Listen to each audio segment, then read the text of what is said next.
Bloomberg Audio Studios. Podcasts, radio, news. He's billions of dollars over budget, so he either is incompetent or he's crooked. I don't know what he is, but he doesn't do a very good job. On the verge of naming his own Federal Reserve chief, the Trump administration has taken one more shot at the person in the job now, and in the process, maybe triggered a Washington backlash that could derail his whole campaign to tighten control over the central bank. We're recording this on Tuesday morning, Washington time, and that is all that everybody in D.C. and financial markets is talking about. The administration's renewed attack on Chairman Jay Powell and the Fed matters because, for better or worse, America's central bank is still the central cog around which much of the global financial system revolves. If it's under attack, then, to some extent, the global system looks less secure. But that part of the story we'd heard before. What's new is that the broader reaction to this latest assault from Republicans in Congress and even some of the president's own cabinet may just have revealed a red line, a constraint on the relentless expansion of presidential power since Donald Trump returned to office last year. Oh yeah, and it also turns out there's a limit to Jay Powell's patience. This new threat is not about my testimony last June or about the renovation of the Federal Reserve buildings. It is not about Congress's oversight role. The Fed, through testimony and other public disclosures, made every effort to keep Congress informed about the renovation project. Those are pretexts. The threat of criminal charges is a consequence of the Federal Reserve setting interest rates based on our best assessment of what will serve the public, rather than following the preferences of the president. This is about whether the Fed will be able to continue to set interest rates based on evidence and economic conditions, or whether instead monetary policy will be directed by political pressure or intimidation.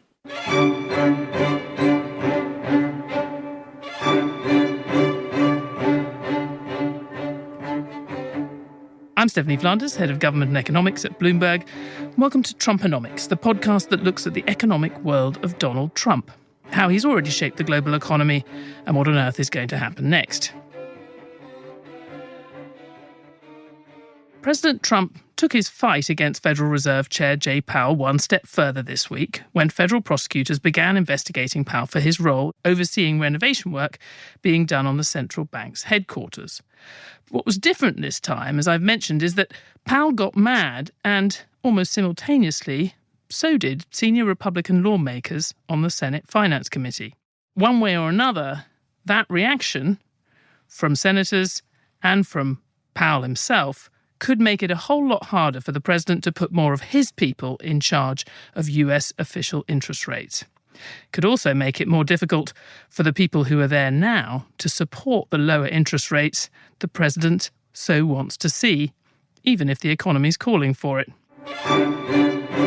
So, possibly not such a bright move on the administration's part, which might be why the president is distancing himself from the Department of Justice's decision to serve those subpoenas, and why even the Treasury Secretary Scott Bessent has said he disagrees with them.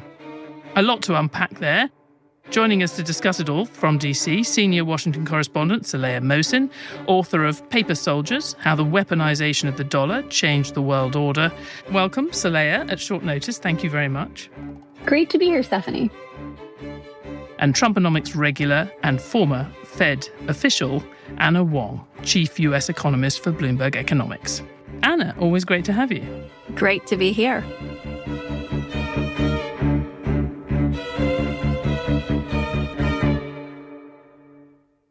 Saleha, let me start with you. This effort by the Department of Justice, which obviously we're reading as yet another kind of assault on the Fed and on Chairman Jay Powell in particular. How quickly has that unraveled, and what surprised you about the last few days? I found it very surprising that senior White House officials were shocked by the subpoena from the DOJ. Any president, particularly President Donald Trump, has his own governing style. He likes to be the one making the decisions. He doesn't like those kinds of surprises, but it seems like his officials, his staff now are trying to, I don't know, maybe impress him by taking action unilaterally and say, hey, look what I did for you. And this one has supremely backfired. I thought it was really surprising that Trump said to NBC News he did not know about this. Now, there's a few ways to read that, because at the end of December, Trump did say, oh, I might file a lawsuit against Jay Powell. Maybe he had heard it might be coming, but it seems very clear that senior White House officials plus Donald Trump did not give a final sign-off to this action. He has often, after the fact, distanced himself from some of these slightly more contentious things that the DOJ has done. But you think this goes beyond that? They genuinely were surprised? I do. I think it's reasonable and appropriate to apply that kind of skepticism when you hear that from anyone in power. Always question what they knew when they knew it. But in this situation, Trump has such a keen eye turned toward what he wants to do with the Federal Reserve. He talks about it frequently. He likes to tease it out. He has really enjoyed this apprentice-style public auditioning process for the Fed chair. He likes the attention. He likes that markets are so curious, hanging on each and every turn.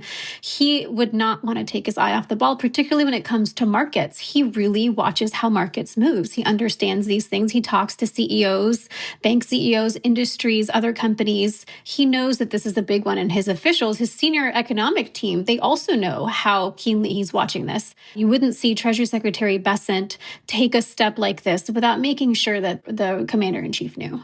And indeed, Scott Bessent has, apparently, at least we're hearing from Axios and others, he's said that he thinks this is a mistake.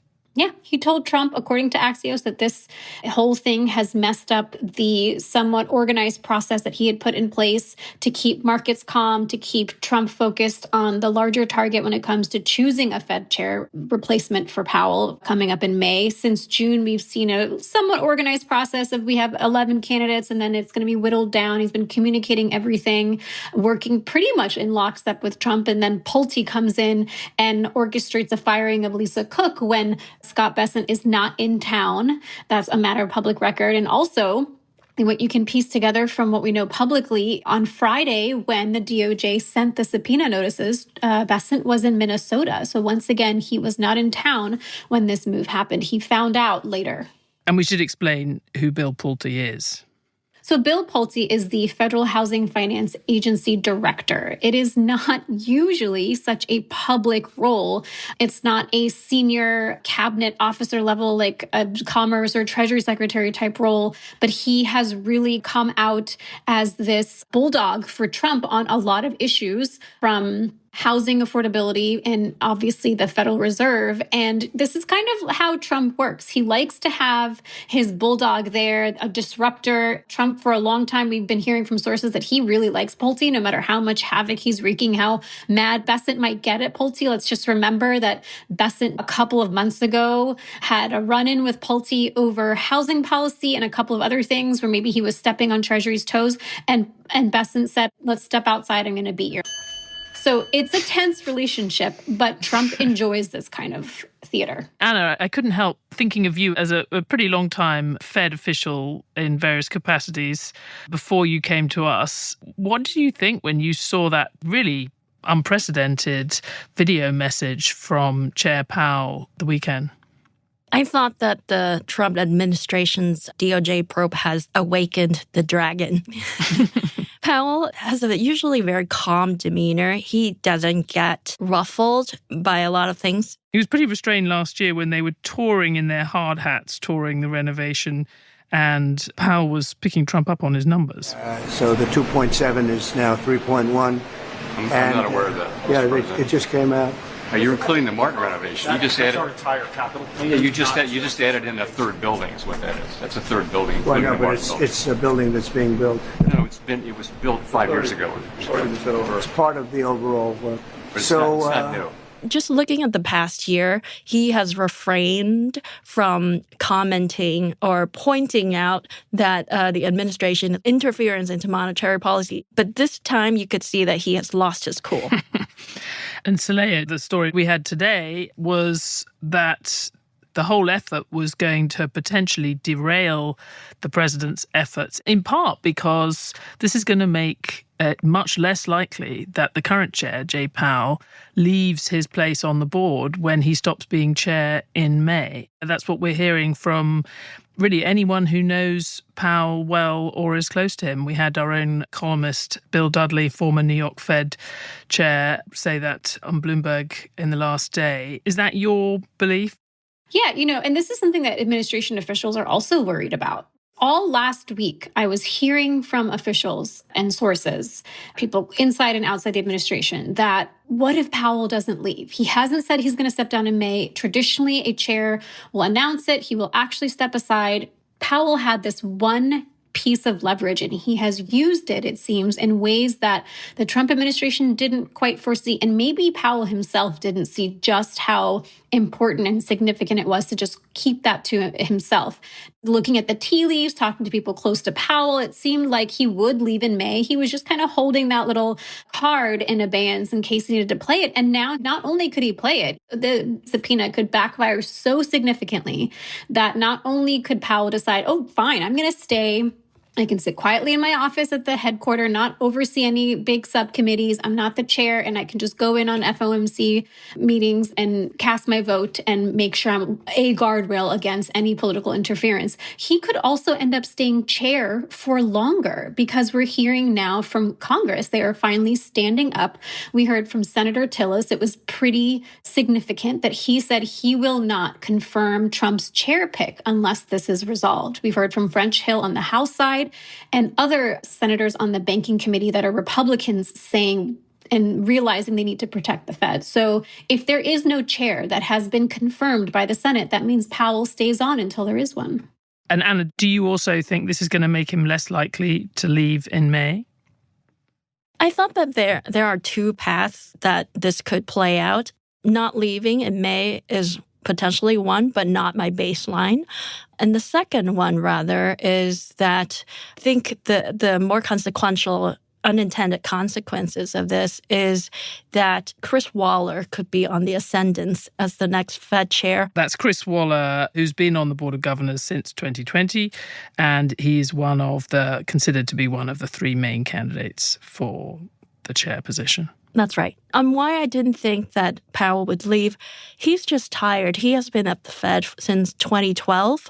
You could tell in the video that on one hand you can see outrage, anger, but on the other hand there is weariness. And he's just not the kind of confrontational person who would sit in a boardroom and in every meeting and just passively sabotage the next person. He's just not that type of person. He's either going to openly fight or leave. But on the other path, why I think Chris Waller is ascendant is that given the voting situation that in the Senate, we have the number of Republican voices from the Senate that has said that they are potentially going to oppose any confirmation of Fed chair nominees, suggests that the person who can get through and whose views aligned with Trump and who the financial market really respect is Chris Waller. And also, if it were Chris Waller, Powell would probably be resigned to leave, knowing that the Fed's independence would be safeguarded for sure.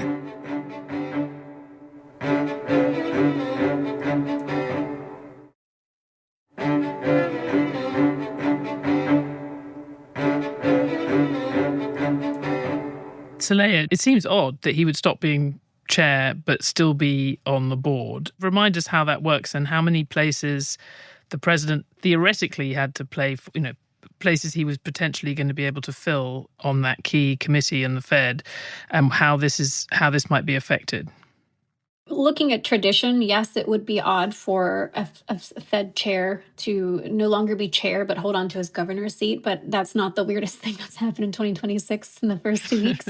And I guess we should say people come into their positions as governors, and that's kind of independent of the role they hold. So if they have to be on the board to be a vice chair of banking division or to be the chairman of the whole Fed, but their sort of seat as governor operates separately and on a different timetable. I noticed there's also Michael Barr. He's not technically supposed to finish his term until 2032. He was expected to also go this year, but there's some question that he would stay for similar reasons. Right. Even you see the seat that Stephen Myron, who is on leave from the White House as head of the Council of Economic Advisors to Trump, as a Fed governor, filling a seat left empty by Adriana Kugler when she resigned under some ethics cloud back in August. That term expires in a couple of weeks, and he could roll over and stay or be reconfirmed. Powell's seat right now as governor, he has another 2 years, but his time as chair expires in May. Of course, he could stay if there is no sitting chair. If you look at the rest of the board, Michelle Bowman, Chris Waller, both were nominated by President Trump earlier during his first term. Lisa Cook, we will hear whether the Supreme Court will uphold her bid to stay on the board. Otherwise, that's an open seat. We don't know what will happen to the Stephen Myron seat, if he will be asked to stay in that slot or if that becomes the Kevin Hassett slot. And then, of course, the whole administration, including Trump, are just wondering, do we also get the Powell slot to fill? This threat from Senator Tom Tillis, which I noticed came out almost moments after his statement came out, moments after the Fed released its video, which to those on the outside looked a bit like coordination, but who could possibly comment? But that threat to not confirm any new Trump nominees to the Fed until this potential criminal case is resolved. How seriously do you take that? We haven't had a lot of fighting back by Congress in the last year. No, we really haven't. And Trump doesn't seem to care about Congress, and he's been able to steamroll them on a lot of things, including possibly his activities in Venezuela. But what we're seeing is Tillis, yes, he came out very quickly, very strong. It was a big deal, but just a reminder that he is retiring. So yet another politician who has, terribly brave as they go out the door. Yes, I was going to use another phrase that probably isn't for air, but very brave for standing up to Trump. Okay, let's take it. Who we haven't heard from yet is Senator Tim Scott. He is the chair of the Senate Banking Committee, a powerful Republican in the Senate. He hasn't said anything that's not completely uncharacteristic. He does tend to stay kind of mum on issues, but Tillis will need some support. But even others who, as they say, they have disagreed with Powell and think he's a terrible chair, still say, oh, but I don't think he's a criminal. And then we heard from House Republican French Hill, and sure, he doesn't have a role in confirming the next chair or Fed personnel, but he is a very strong voice on the Republican side. And he said, this isn't what the Fed needs to be focused on. Is someone going to be indicted and thrown into jail? They should be focused on the economy. Anna, of course, one of the key goals that the president has in this whole effort, one is to just control the Fed in as much as he can. But in theory, it's also a means to the end of lowering interest rates. So, how does this potentially affect that decision? Because, it did seem like things were kind of falling into place, lower interest rates this year, regardless of who was head of the Fed. So does this make things difficult for people who are making that decision inside the Fed, whether they're appointed by President Trump or not? Yes, definitely. Before this incident, the data was cooperating, right? So, for example, we just had a CPI release, which was surprisingly low. This is following another CPI report that's very low. And Powell himself said in December that he expects core goods prices to peak in the first quarter and for tariff pass-through to have peaked. So inflation is definitely improving. And on top of that, we have a productivity boom that's happening. In the second half of 2025, we estimate that non-farm productivity is likely going to be run at a pace on average of 5%. And that basically helps with the inflation trajectory as well. So if everything just let the data play out, long-term rates would have declined this year. And now, if the administration won't back down from this attack, there's a risk of risk premium rising on the perception that Fed independence is being eroded. And also, internally, there might be some fears that this kind of assault could broaden to other Fed FOMC officials who are perceived as hawkish. Just to sort of unpack that a little bit. So you're saying whoever's the Fed, and we know there will be a new Fed chair, whatever else happens, and they will be appointed by President Trump, and there will have been all of this lead up to that appointment. It becomes harder for them to convince the financial markets that they're doing something for the right reasons when they cut rates. And long-term interest rates could still be higher, even though they've cut short-term rates.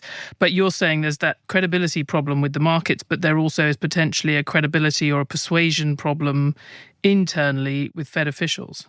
That's right. And how much do you think they're feeling that now? You've talked on previous programs about how important it was going to be for, say, Kevin Hassett to spend a few months doing the hard work internally to bring people around. Do you think that is just now a lot harder?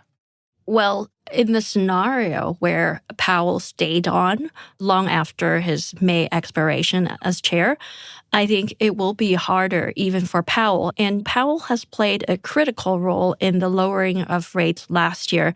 Had it not been for his leadership, we would not have seen that 25 bips cut in December. So Powell is trying to do the data-dependent objective thing, as opposed to, the majority of the FOMC who are hawkish and who are regional presidents who, despite the data, are leaning on concerns about upside risk to inflation. So I think this incident makes it harder for Powell to play that role that he has been playing in the last a year. So basically, the administration is taking out a dove. That is interesting. So you think interest rates are lower now than they would have been under another chair? Yes. Because other chairs might well have been more concerned about the inflation risks. Yes, that's right. It's either Powell, Waller, Bowman, or Steve Myron. These are the four doves on the committee. And out of these four, Powell and perhaps Waller have the soft power to persuade the other hawkish regional Fed. And so now this formula is broken down. Powell has lost his cool. So what's up in the air is whether he can still be that really objective, honest broker between the hawkish and the dovish folks on the committee, or would he rather be like, I have had it, I'm going with the hawkish faction because right now we need to safeguard the optics of Fed independence, even if the data would have pushed him to cut further. Finally to you, Saleha, we're focusing on the independence of the Fed and what it means even for monetary policy, which is what we should do because we're Trumponomics.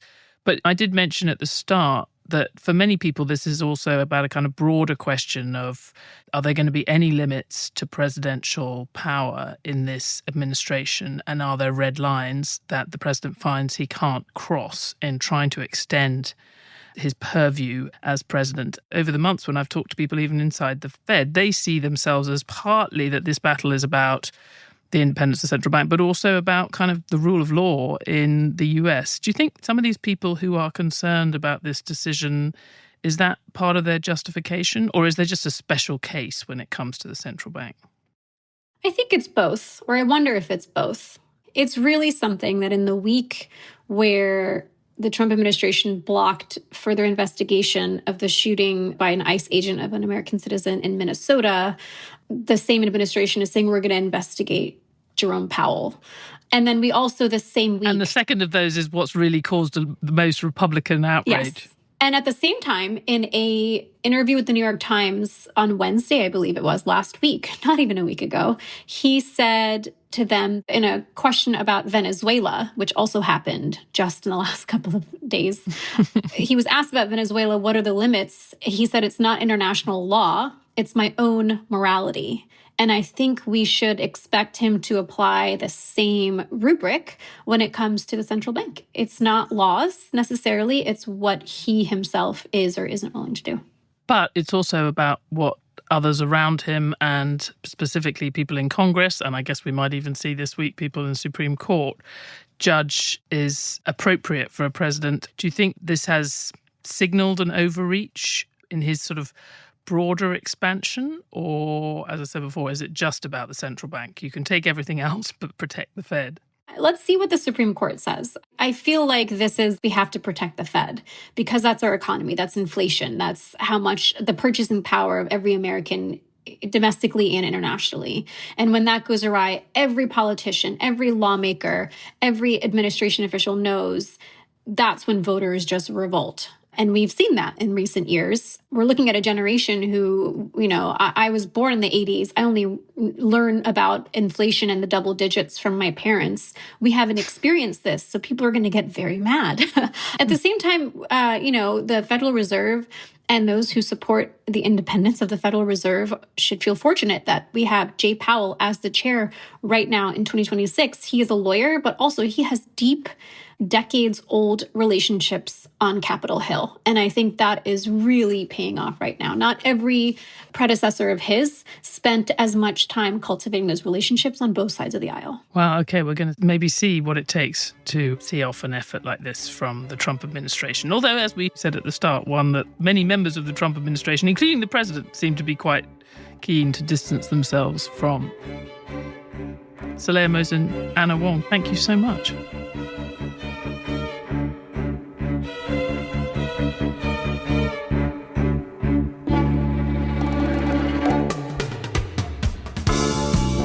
Thanks for listening to Trumponomics from Bloomberg. It was hosted by me, Stephanie Flanders.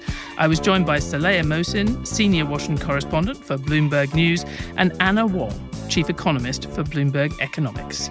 Trumponomics was produced by Summer Sadi and Moses Andam, with special thanks to Bob Bragg. Sound design was by Blake Maples and Kelly Gary.